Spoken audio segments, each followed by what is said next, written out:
online privacy with NordVPN. Browse securely, access content from anywhere, and keep your data safe with military-grade encryption. NordVPN.com. That's NORDVPN.com.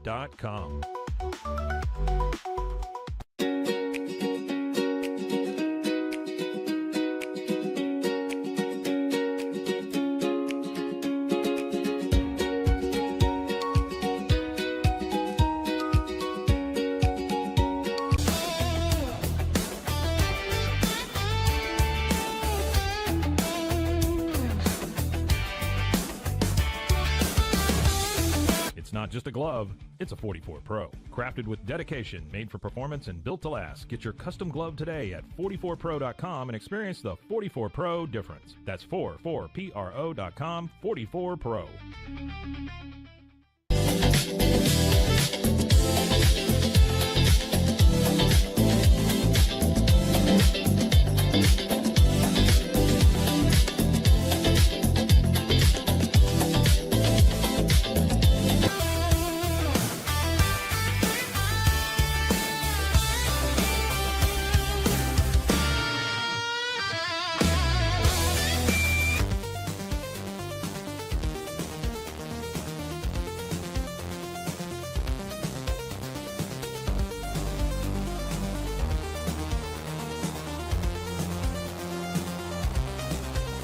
Our patented handles were launched in 2018.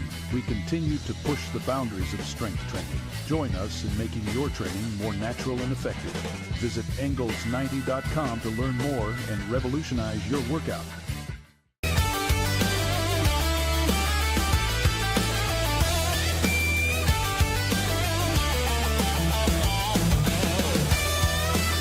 Looking for tickets to the hottest shows, games, and events? Ticket Liquidator is your one-stop shop for great prices, no hassles, and guaranteed tickets. Whether it's sports, theater, or concert, for the best seats at the biggest events, start with Ticket Liquidator today at ticketliquidator.com. Ticket Liquidator.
Introducing Bark in the Belly Premium Dog Food.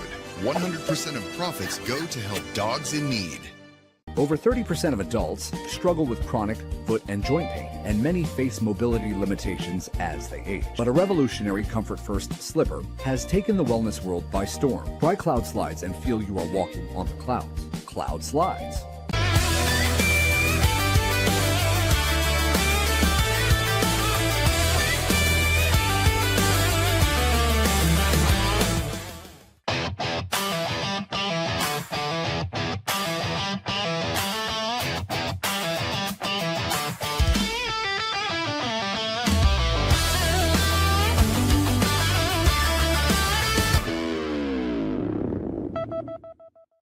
Here we go on a Friday, Wicked Boston Show, Rogue Media Sports Network, the Friday before the Patriots and the Chargers, New England's first playoff game in 4 years. New England hosting a playoff game for the first time in 6 years. Pre-COVID, man. It's been a long time coming. So what we got today, we're going to talk about which of these two quarterbacks has more pressure on him. Is it the second-year MVP candidate, or is it the guy who has failed at 2 bites of the apple in the postseason so far and is getting older by the day, like we all are? Plus, Omarion Hampton has been seen as maybe the X factor of this game. What is his latest? Is he actually going to play on Sunday night. And we will, of course, give you the 3 keys to a Patriots victory, looking for their first playoff victory since they played a different LA team back in Super Bowl 53. All that and more coming up on this episode of the Wicked Boston Show. We are live on YouTube, as we are every weekday, 1 p.m. Eastern time, and then we're available wherever you get your podcasts as well. It's your lunchtime alternative to Boston Sports Talk Radio. It is right here on the Wicked Boston Show. And boy, later on, when we get those 3 keys, man, Stewie Stats is out and alive. It's already Stewie playoff season, but Stewie Stats was really going after it last night and this morning in preparation for those 3 keys to the game. But we started quarterback. That's where it all starts when it comes to anything in football and the NFL, and especially the NFL playoffs. And it is a bit crazy to me that anytime anybody's playing in a playoff game, it's like make or break for their entire legacy. Like, I don't know when that started. You know, I don't know if that was something that started in my lifetime, but like, man, if you don't go to the Super Bowl in your first 2 or 3 cracks at it, then you're not a good quarterback in today's day and age. You're not an elite quarterback. And what I think we have in this matchup with Drake Maye and Justin Herbert are 2 elite quarterbacks, like 2 top 10 quarterbacks in this league, both of which having great seasons, by the way. But there are these narratives. There is this pressure that comes with the position, especially when it comes to the postseason. And so that becomes a question this week. Even though the Chargers have this great defense, the Patriots are figuring out their run game, that comes down to the 2 quarterbacks. Who has more pressure on them this week?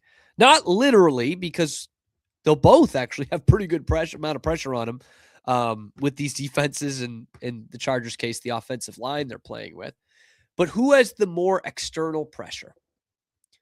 Is it the guy who's in his second year and could well win the MVP this season and looks like the next great thing in Drake Maye?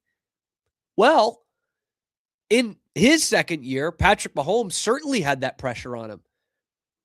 They were the number 1 seed, not like the Patriots being number 2. And they had home field advantage throughout the playoffs, but there was absolutely that kind of pressure on Patrick Mahomes, who lost in the AFC Championship game. Not like, oh, can this kid do it? But like, all right, let's see what you got. Is this kid for real? And all leading up to that AFC Championship game against the Patriots, the talk was, is Mahomes going to take the torch, take the mantle from Tom Brady? And of course he didn't. Lost to him in that game, then lost to him in a Super Bowl later on. But there was no question on who the next quarterback was, the next face of the league was. It was Patrick Mahomes, right? Without a shadow of a doubt. I actually think there could be more pressure on Maye this year than there was for Mahomes in 2018, his first full year as a starter. Like this year being Maye's first full year as a starter. Because there isn't a Tom Brady waiting for him in the AFC Championship game. There isn't a Patrick Mahomes. There might be a Josh Allen, but that would be a home game. But still, you get the point. There's no Lamar Jackson. MVP, but not exactly an alpha in the playoffs. There is no impenetrable opposing quarterback like there was for Mahomes, like there was for Roethlisberger coming in. You know, there isn't that guy who is the alpha. Even for, Manning. Peyton Manning was a little different. They weren't competing the first couple of years, but you still had John Elway his first 2 years in the league. There isn't that for Drake Maye this year. There's some damn good teams, but there's no quarterback that he would go up against and everyone would say, well, of course we're not going to pick him against this guy. This guy never loses in the playoffs. So there is some pressure on Drake Maye. And this is obviously a franchise that is used to winning in the postseason. The Tom Brady comparisons are going to be there with how Drake did in the regular season. And they're looking to see, does he have that next thing that made Brady actually the greatest of all time? And maybe it's not this year, but certainly it starts this year.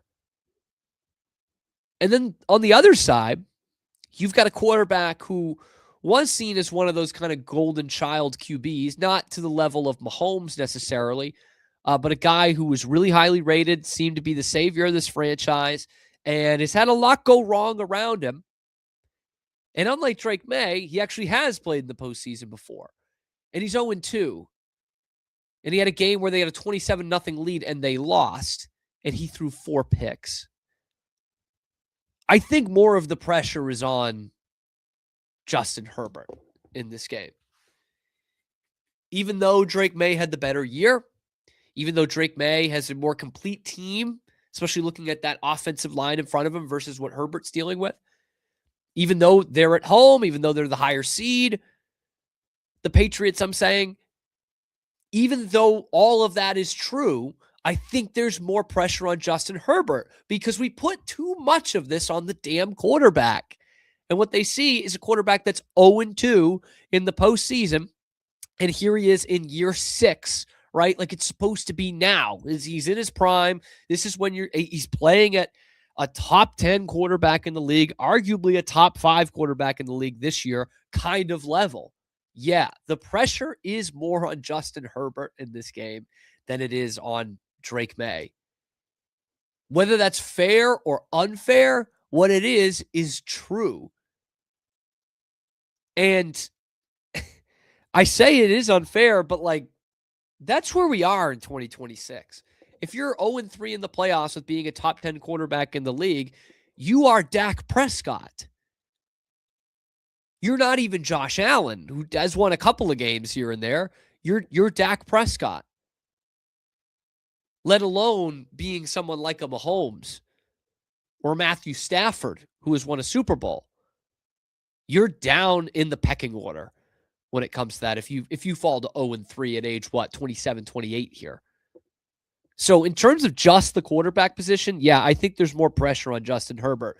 And as you will hear in our 3 keys to the game later on in the show, there will definitely be more pressure on Justin Herbert with that offensive line that he has got playing in front of him. So I'm interested to hear what you guys think. Let me know in the comment section below what quarterback has more pressure on them this weekend in this matchup, Patriots and Chargers. Let me know in the comment section below. Be sure to like the video, subscribe to the channel. We come at you live on YouTube every weekday, 1 p.m. Eastern time, and then we're available wherever you get your podcasts as well.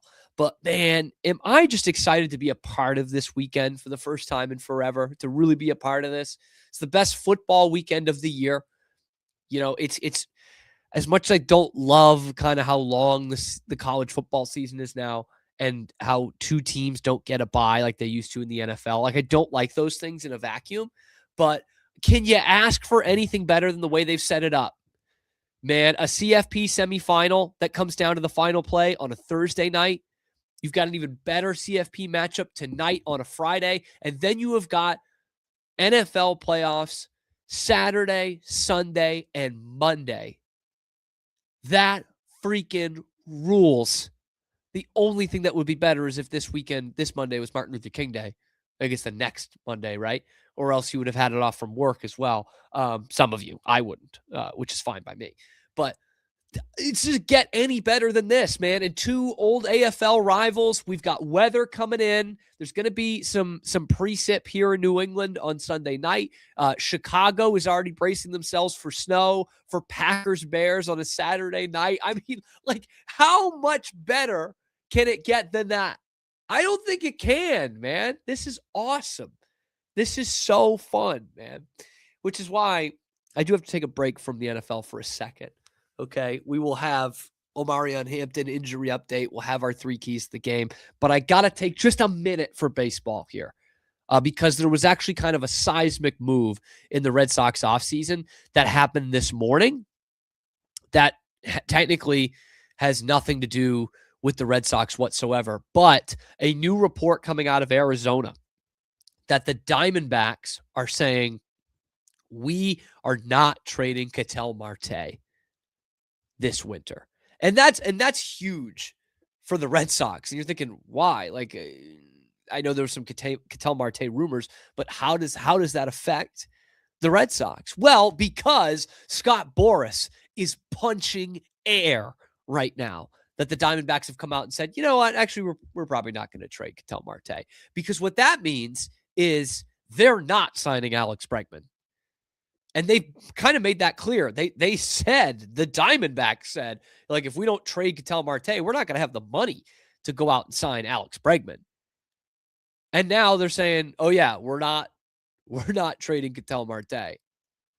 So that becomes huge, huge news for the Red Sox. It goes from all these teams that could be in on Alex Bregman to basically 2 teams. And one of them is the Red Sox. The Red Sox and the Cubs.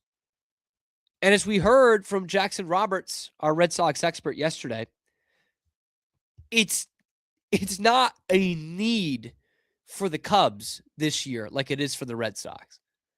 You know, Matt Bush was like up near the top of the National League in home runs in the second half. That's their third baseman. You know, you've got Nico Horner playing well. You've got Dansby Swanson on a good value deal. Like, they've got an infield, man. They're not just sitting there thinking we need Alex Bregman the way they did last year. They found a third baseman instead internally. And as Jackson talked about yesterday, you think the Red Sox are frustrating with free agents. I mean, the Cubs go out and get Kyle Tucker for 1 year, and they're not even in the sweepstakes for him. Like, we're talking about the Chicago Cubs, man. Great baseball town. Had a heck of a year last year. They made the playoffs. Great place to play. Great fan base in one of the great cities in America. And they're not even on the table for Kyle Tucker right now. That shows you how cheap they're looking. So what I think it's going to come down to is the Red Sox bidding against themselves for Alex Bregman, which has hurt them in the past. Masataka Yoshida. They went way over what anyone else was going to do. But it does really saturate the market. There's not a lot of teams out there that are looking for an Alex Bregman at 31, 32 years old, going for 5 or 6 years. Not a lot of teams that want to do that right now. And we did the side-by-side comparison a couple weeks ago. In the last 2 seasons, 24 and 25, Ketel Marte actually has better numbers across the board than Bregman does. Like, across the board offensively. Bregman's got a Gold Glove in there, and that is a big part of the game and everything. But hitting-wise, production-wise, which is what the Red Sox really need, I was sitting there saying, should you just trade for Ketel Marte? Same age, you know, don't worry about all this money towards Alex Bregman. But I think when it comes down to it, all of us in Red Sox Nation would say priority A is Alex Bregman. We said that at the beginning of the season. There's still a chance that they might not go out and get a number 2 starter. But Alex Bregman should still be the number 1 priority. And he has a lot of things that just aren't really tangible. You know, I know Ketel Marte has played in the World Series, and that's great. And, you know, most of the Red Sox have not, right? But Bregman's played in 4 of them. He's played 100 postseason games, man. He's been to the playoffs every single year he's been in the major leagues. That is invaluable for this Red Sox team. It's maybe it isn't invaluable because, like, you're not going to give an extra $10 million because he's played in the playoffs. But, like, you've got a bunch of young and promising players who have not been in those games. Now a couple of them have been in a wild card round, right, at Yankee Stadium, and that's something. But Roman Anthony hasn't. Marcelo Meyer hasn't. Christian Campbell hasn't.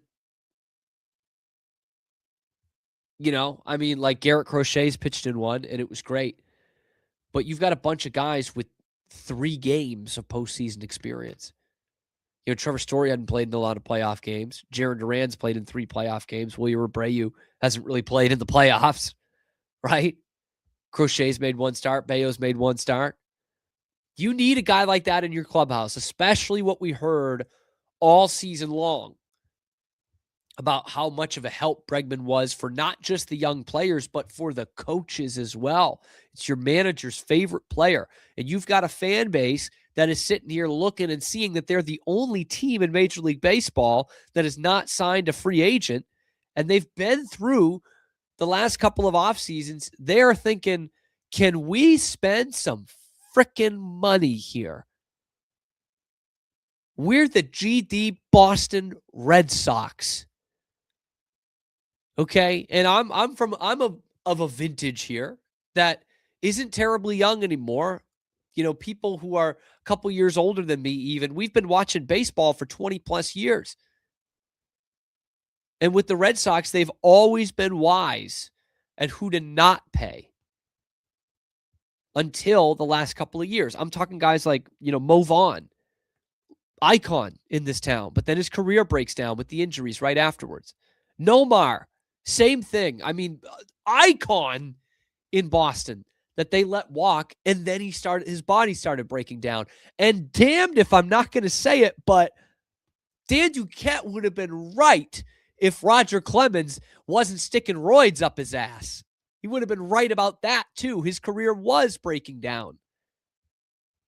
And then he had some extra help from Brian McNamee, and he was still one of the best pitchers in history after he left the Red Sox.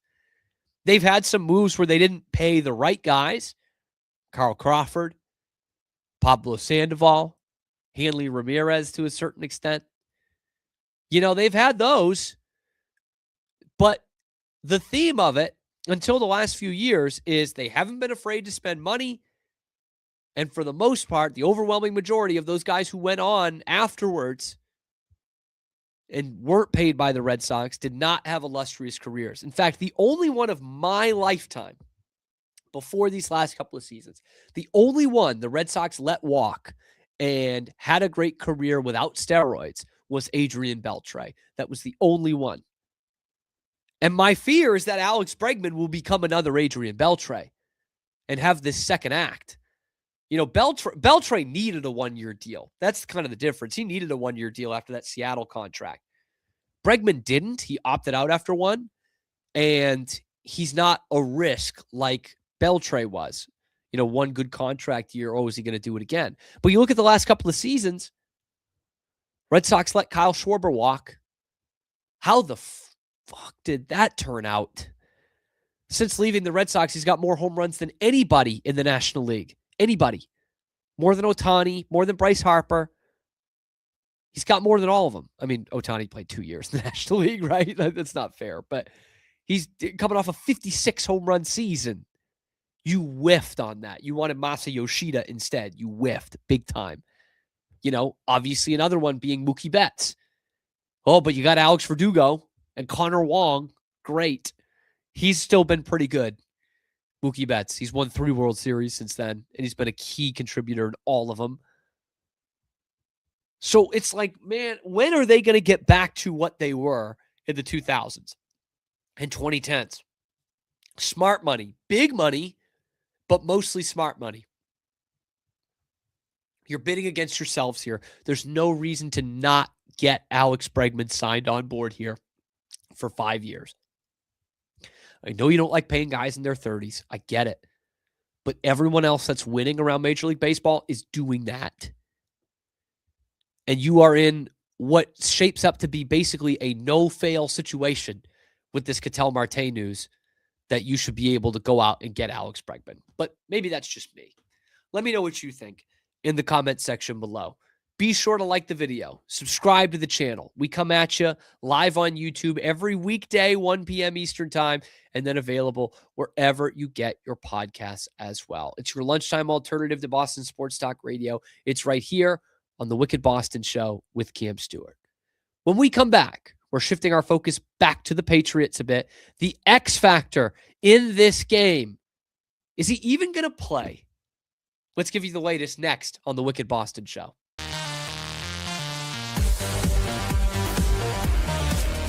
At 4U Health, we believe wellness and lab testing should be accessible, inclusive, And yes, fun. With our tech-powered at-home lab test, you save time and money while feeling your best. 4U Health. Visit 4uhealth.com today.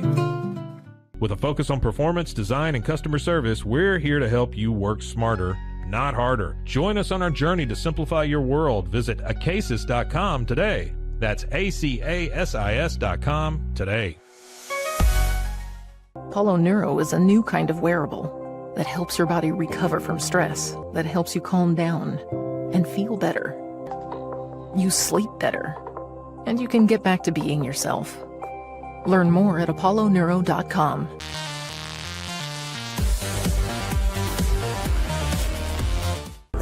But boy, it looked effortless. Man, watch this. Layups, floaters, threes. He was like an unsolvable equation. I was born like this. His resilience, his strength, his belief, adversity never stood a chance. Know your power.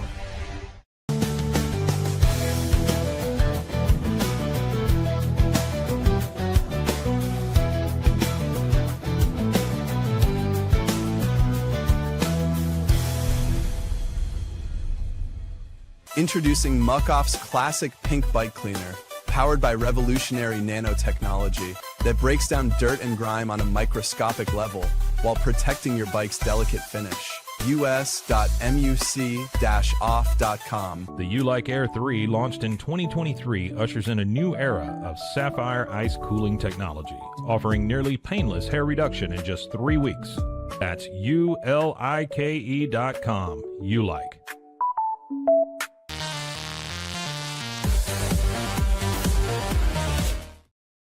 Back to the show, the Wicked Boston Show, here on Rogue Media Sports Network. I'm your host, Cam Stuart.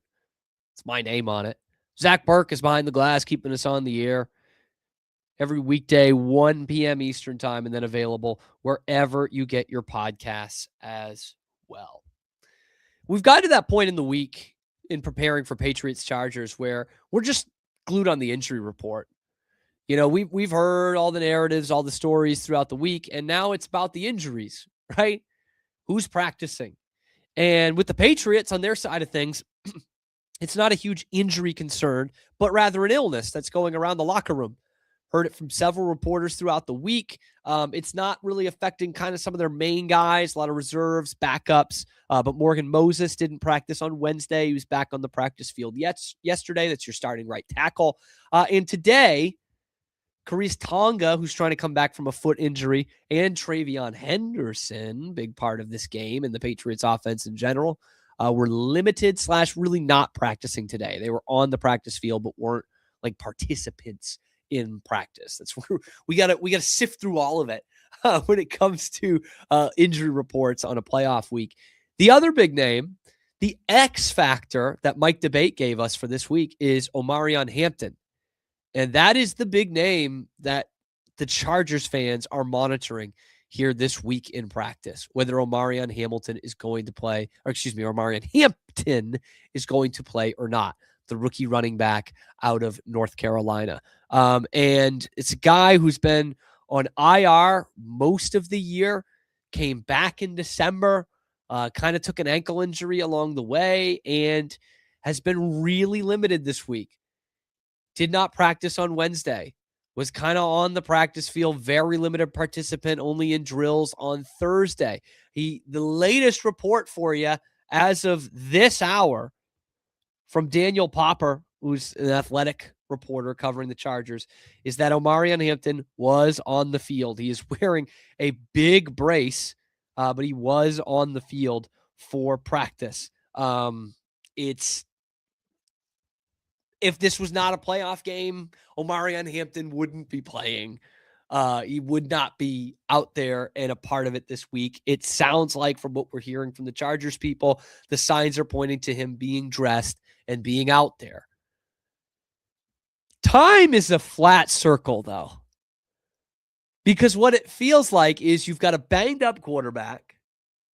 You've got a severely banged up running back who, in all likelihood, is the key to this game for the Chargers, who in all likelihood will be seen on the sideline with one of those big jackets over him most of the game. Does that not remind you of something? Because it really reminds me of 2007 AFC Championship game. Patriots at home versus the Chargers. The Chargers, that's right. They were in San Diego back then, but they had a really banged-up quarterback, more so than Justin Herbert. Phillip Rivers was playing with a torn ACL in that game. And they had an X-factor running back who was a little banged up and spent most of his day on the sideline with a big jacket over him. That running back was LaDainian Tomlinson, Waco, Texas native. This time, it's Omarion Hampton. And you remember, Michael Turner was getting a lot of the carries in that game for the Chargers back in 2007, and you just kept going back to the sideline, and LT with the visor on and the big jacket kind of solidifying his playoff legacy for a guy who never played in the Super Bowl. Could that be the case this week? Because Chargers fans, they won't shut up about Omarion Hampton. And the Chargers themselves are actually, they're kind of run-of-the-mill running the ball, but they're great running to the outside, like running outside the tackles. And part of that is Justin Herbert and his scrambling ability, his athletic ability. But a lot of it is Omarion Hampton. So this is a guy with a nice start to the season. Nothing special, but nice. He had a big game, 130 yards against the Giants, in a game they lost, by the way. They lost to the New York Giants this year. That was his breakout performance. And then 2 weeks later, he's on the shelf. He doesn't play for 2 whole months. And since then, it's been pretty steady. 4 yards, 5 yards a carry in 3 of his 4 games back, but sustained an ankle injury in that game against Houston, where he went 14 carries for 29 yards, so nothing to write home about. And now the question is, what is his availability? We had Mike debate on earlier this week saying that's your X factor right there. If Omarion Hampton plays, doesn't mean the Chargers are going to win, but it changes a lot of how they operate. And we know the Patriots earlier this year were stout against the run, like historically good against the run in the first half of this season. But really, the last month and a half, it's been shaky at best.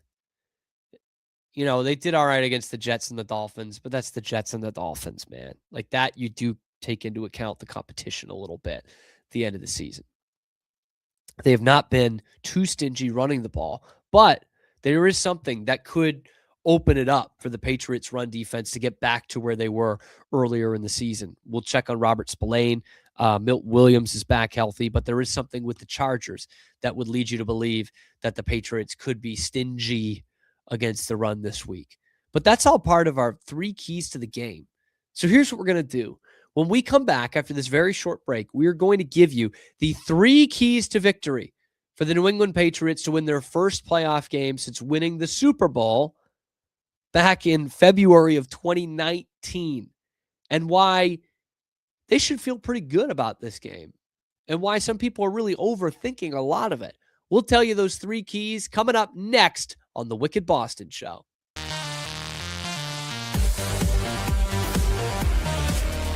It's hard to find supplements that work. No, thank you. Plant-based supplements made from the Earth's most powerful plants for your immune health, gut health, workouts, and more.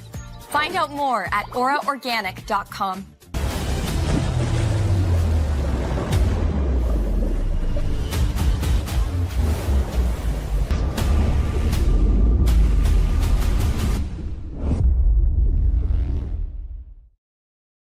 BadCreditLoans.com is a pioneering service provider that has carved a reputation in the financial industry. Simple, fast, and reliable loan application process.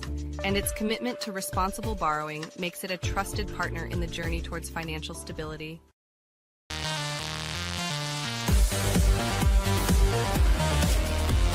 A house is a property, but we live in homes. Home sweet home.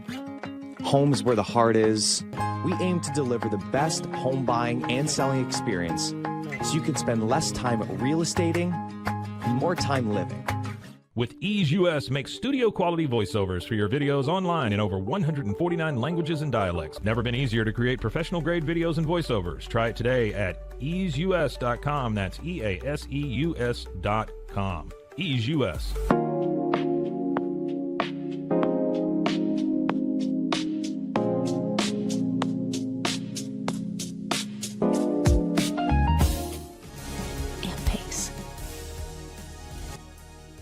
Nalgene Outdoor has been your trusted companion, fueling adventures and helping protect the planet. We're committed to reducing waste, improving access to clean water, and providing simple, safe, and sustainable products for you and your family. NALGENE.com.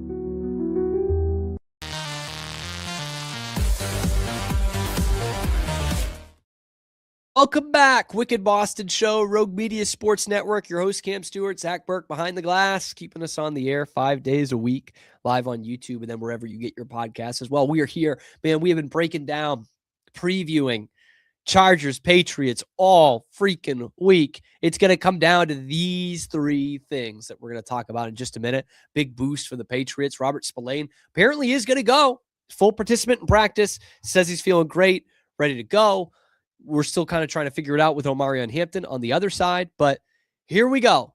Patriots, Chargers, wild card round, Sunday night football. What are the three keys to a Patriots victory? Well, let's dive into it. First and foremost, attack the zone. It seems pretty simple. We talked about it a lot on yesterday's show, but the Chargers play zone more than all but one team in the league. That's a crazy amount of zone coverage. Now, they've been pretty effective at it. They've been good all year defensively, especially the back half of the year, and their secondary has been a huge reason why.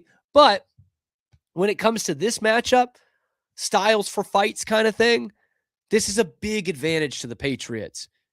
I think this game is going to be less of a passing attack than a lot of people think with two top 10 quarterbacks, but Drake Maye against the zone is the best in the NFL. Don't take my word for it. Take the stats words for it. Statistically, Drake Maye, best quarterback in football against the zone. A plus 0.29 EPA against a zone defense and a 110 passer rating.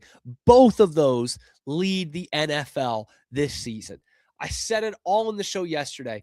That's all well and good that you're good at the zone, but Drake Maye will eat you alive when it comes to that.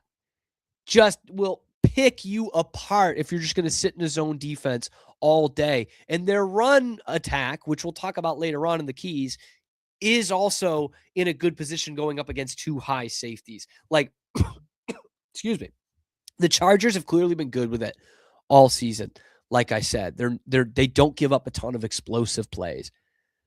But Drake Maye has produced an explosive pass play, that's a pass of 20 yards or more, on 14% of his dropbacks this year. That is next level, top of the league kind of stuff. It's almost like the guy's an MVP candidate. But especially when you're going against a zone, that is shooting fish in a barrel for a guy like Drake Maye, who has been dissecting defenses all year long. Like, I know it's been good against really good quarterbacks like Patrick Mahomes, a team that the Chargers beat twice, or a good quarterback like Jalen Hurts, Super Bowl champion, a team that the Chargers beat this year, or Bo Nix, guy who's the number one seed, a team the Chargers beat this year earlier in the season. But Drake Maye's been better than all of those guys this year. The only one you can argue has been a better quarterback this season was Matthew Stafford. So we're talking about the elite of the elite. And if you're going to run a zone defense against him, good luck. It's going to be a long night. And the other thing, too, is not only is Drake Maye really good against the zone, but so, too, is every one of his weapons. And I know part of that's because Drake's getting them the ball, but I'm fascinated by this graphic that I showed yesterday. I'll bring it up again for those of you watching on YouTube. But you look at it, these receivers, running backs, tight ends, guys who Drake Maye's getting the ball to, and how they're doing against man versus how they're doing against zone. Just about all of them, except one running back and to a small extent Stephon Diggs, are better against the zone than they are against man. Key third down guys like Hunter Henry, a deep ball threat like Kayshon Boutte, another third down guy like Travion Henderson, and Pop Douglas is much better against man. So kind of take him out of this equation, so to speak. And Stephon Diggs is an interesting one. You look at him at the top, he's better in man than he is against zone, but he's pretty much equally as effective in both when it comes to that.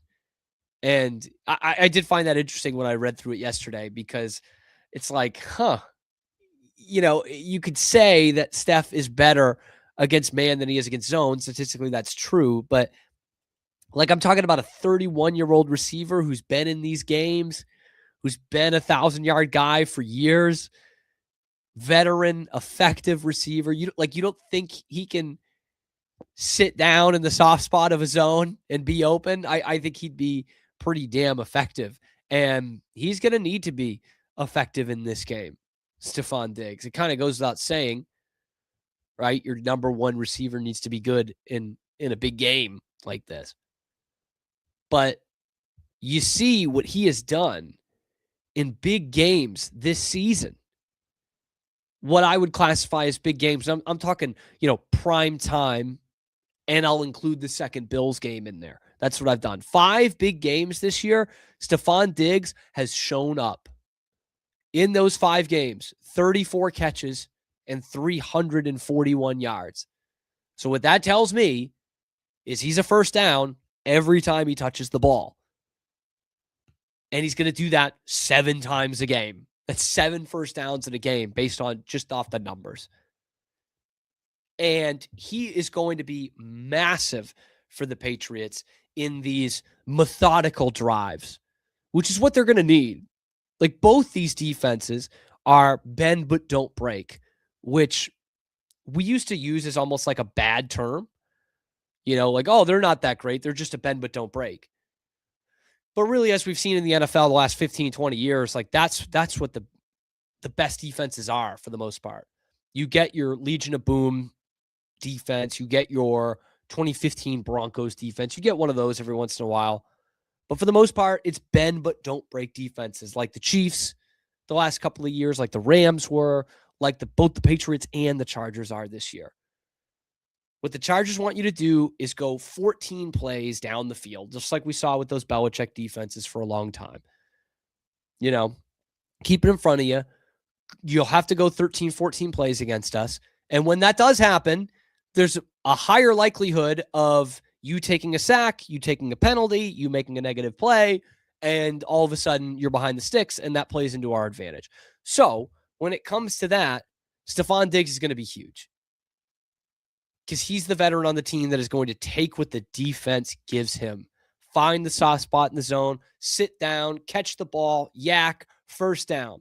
Next route, find the soft spot in the zone, sit down, catch the ball, hopefully yak, first down. Like, you just keep doing that in these methodical drives. And it would be great for Kayshon Boutte to have a bounce back game in this one, take the top off a little bit, especially with his numbers against the zone. And it would need to be a bounce back. I don't think he's had more than 2 catches in a game in a month. And that would be great, but Stephon Diggs is clearly your kind of zone X factor there. And again, I'll give the Chargers their flowers, man. They've been good in it all year. Like, they've been a top 5, top 10 defense, depending on what metric you're looking at, all year. And they've done it against the good teams. Like, you want to talk about the Patriots schedule. We hear that all week. Like, the Chargers have been effective against good teams.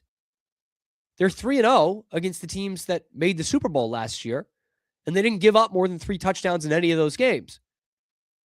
And to take it a step further, Stewie Stats here, in games this year where the Chargers have faced division champions of this year, of which, of course, the Patriots are one, they're even better. They give up an average of just 19 points in said games, and their only loss was to Denver, a team they were resting their starters against. One of those teams, by the way, is Pittsburgh. So take that for what that's worth. Pittsburgh is not your average division winner. They're much worse than your average division winner. But they have shown up against good teams and good offenses this year, that being the Chargers. So key number 1, attack the zone. They're going to give it to you all day. Take what they give to you. Defensively, your biggest factor, your biggest key to the game, just get pressure on Justin Herbert.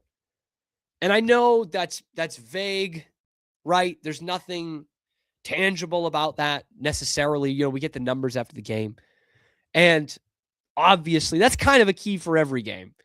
Getting pressure on the quarterback, huh? Oh, you think that might be important this week? Yeah, it's important every week. It's more important this week.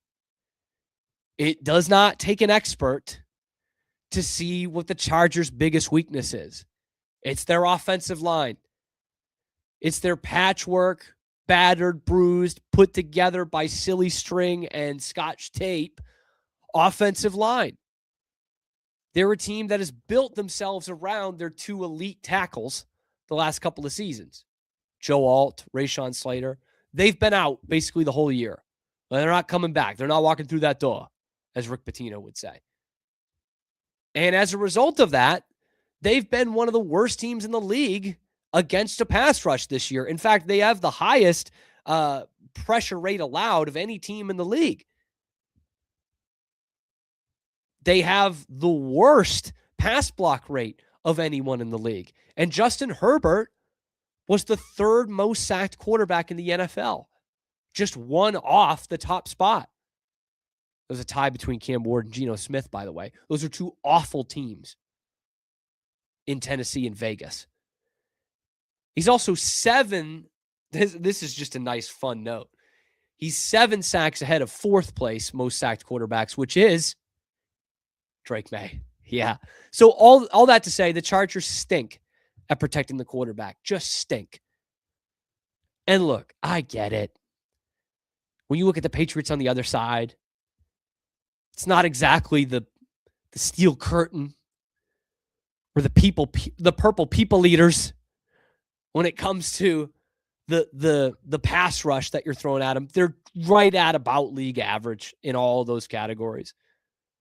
But being bang average might actually help you in this game. And I'm going through the sack numbers this morning. I'm like, okay, what is the number? What is the number you need to hit to get Justin Herbert on the ground to ensure a victory? And what's incredible about this Chargers team, and I guess Herbert in general, is that there really isn't a number to hit. There isn't. And it is a testament to what Herbert can do, because there have been games where he's been sacked 4 times and they've won. There were 2 games where he got sacked 5 times and they won 2 of those. 2-1 in those such games. There was a game he was sacked 7 times and they still won. And here's the kicker. That game where he was sacked 7 times, that was a win against the defending Super Bowl champs. So there's no number where you get Justin Herbert on the turf X amount of times, we're going to win. That number does not exist. 404 is the number because code is not found. And it really goes to show what Herbert's been able to do this year. The more I look into what the Chargers have done and all the times I've watched them this year, the more impressive it looks. Thankfully, though, the key to this game is not about how many times you sack Justin Herbert. It's about pressuring Justin Herbert. His passer rating goes from 109 to 67 when he faces pressure. A monumental drop-off of 42 points. So think about that. Let's just say you're not blitzing the entire game. You're not pressuring him every single play of the game, which you might as well do. But let's split the difference. Let's say it's an average pressure day. So it's not 67 passer rating. It's not 109, but we split the difference. It's 88. Okay. But 88's not gonna win you the game. Okay? It's not. And most of his days have been passer ratings above 88. In fact, there's only one game this year that it's been below 90 and they've actually won a game. One time. It was against Kansas City, who stinks. So even just splitting the difference, getting some pressure on him, you're in a good spot. And I know the Patriots don't have this great pass rush or anything, but you got Robert Spillane coming back. Milton Williams was back in that Week 18 game. He makes a huge difference all across the defensive line. Harold Landry, not 100%. But Kayvon Chason, he's shown signs of life the last few weeks. especially in that Miami game. He's a guy who's made big plays and shown up in big games this year. Thinking about that Baltimore game, forcing the fumble at the end of the game to seal that thing. So he's come alive again the last couple of weeks. The Patriots included a bunch of zone blitzes, defensive back blitzes in that game against Miami. Marcus Jones had a sack. So they're trying to get in their bag a little bit, I think, for this game. So you can't find the correlation between sacks and losses necessarily, but you can find a correlation between Justin Herbert's picks and losses. Every game that he's thrown multiple picks this year, the Chargers have lost every single game. More pressure usually equals more picks. Don't overthink it. Weakest link on their entire team is the offensive line. I don't care if it's not your strength. It can be when it comes to this team. Attack that weakness. That's key number 2. Our final key to the game, Ramondre Stevenson legacy game. Say it with me. Ramondre Stevenson legacy game. Everyone's talking about Drake Maye. First playoff game. Kid could be winning the MVP. He's turned everything around. Of course you're talking about Drake Maye. Of course. That's going to be a story no matter what. If Drake Maye has a piss poor game, you're not going to win. But the Patriots' second most important player in the last 3 weeks has been Ramondre Stevenson. He has really taken over. In the last 3 games, 229 rushing yards, 323 total yards, and 6, count them, 6 touchdowns. I think this game is going to be more run heavy than people think, especially on the Patriots side. Like you take in the obvious, right? It's a playoff game. It's cold weather, January, Foxborough. You're going to need to run it a little bit. You're going to need to establish the run. And even when the Patriots haven't been effective running the ball, they have always taken the time to establish the run. That's been a big key for them, truly, all season long. But a sneaky element of this game that people aren't talking about is just how much the Patriots have turned around their run game the last month since the bye week. Like the numbers, they're staggering. Stewie stats here. In their last 4 games, the Patriots went from having the 30th ranked EPA per rush in the NFL in the first 13 weeks to the top number 1 rushing attack in terms of EPA per rush in the NFL the last month. They went from 30th to 1st after a bye week. I'm telling you, it's all starting to come together. I'll tell you why in a second. But we can go even further than that stat. In the last 4 games, the Patriots also lead the NFL in yards per rush, yards before contact, and explosive run plays. Like they have completely turned themselves around from being at best a run-of-the-mill rushing attack to a damn effective one. They have figured it out. They are running a ton of jumbo packages, and it is working out swimmingly. Ramondre Stevenson has been a huge part of that. If he has a legacy game, the Patriots are moving on easily. And in the run game sense, it feels exactly like it did in 2018. You remember that? The last month of the season, the Patriots lost 3 straight games at one point. They had a bye week. They had a long week. And Josh McDaniels sat in the room and said, what are we good at? We are good at running between the tackles. And in 2018, in the last month of the season, even with the greatest quarterback ever at the helm, the Patriots turned into a stout, downhill, tough run team. And they won the Super Bowl.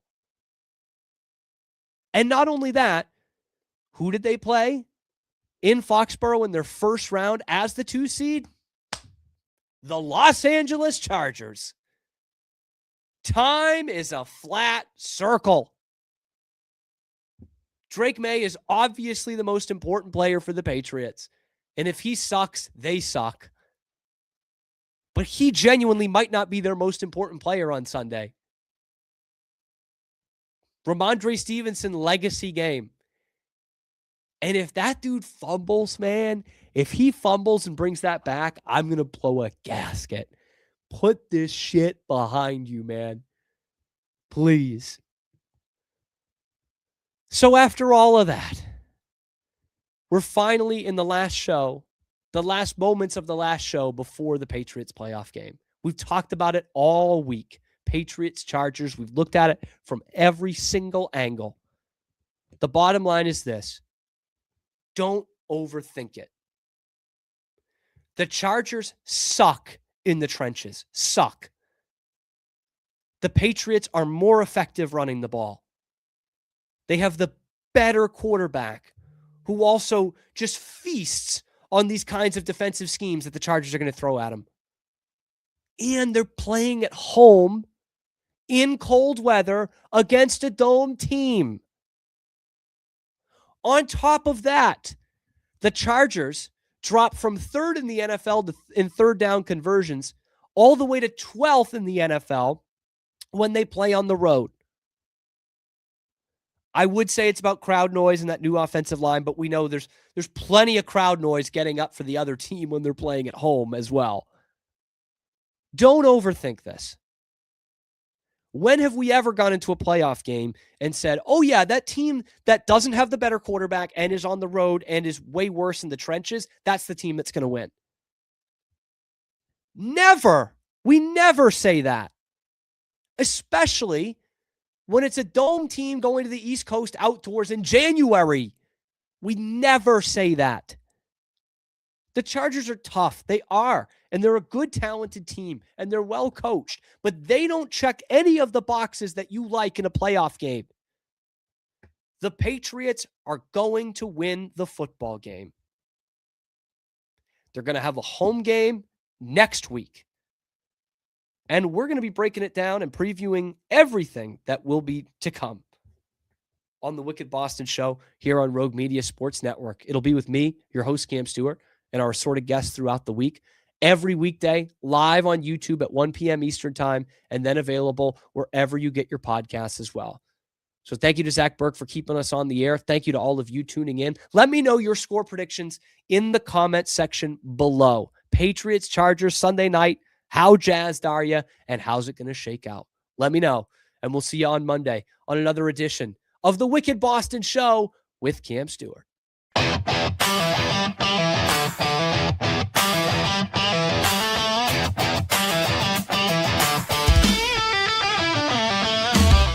Relax with Hemp Delicious. Organically grown hemp, massively blended with delicious organic herbs, responsibly sourced for their holistic benefits. Each sip offers calming, antioxidant-rich wellness. Brewed just for you. Sip the calm with Hemp Delicious.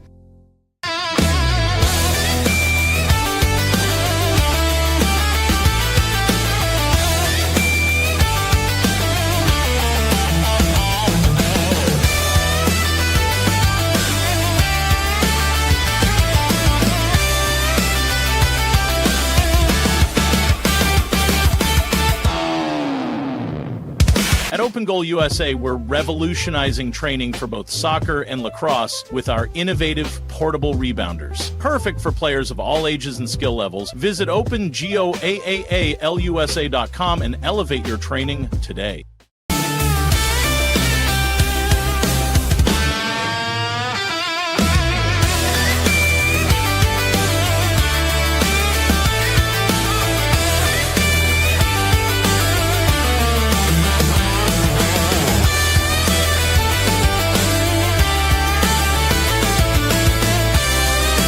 Farmhounds offers natural treats and chews made with quality products that support family farm, regenerative agriculture, and humane farming practices. Give your dog the best with wholesome, organic ingredients that promote health and happiness. Shop now at farmhounds.com.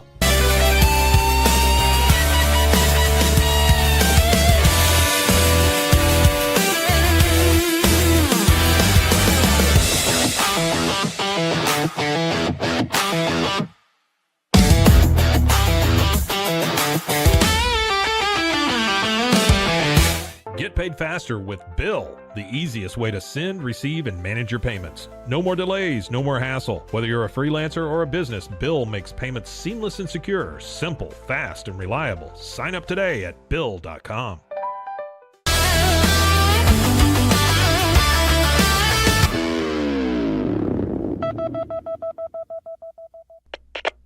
We are Rogue Media Sports.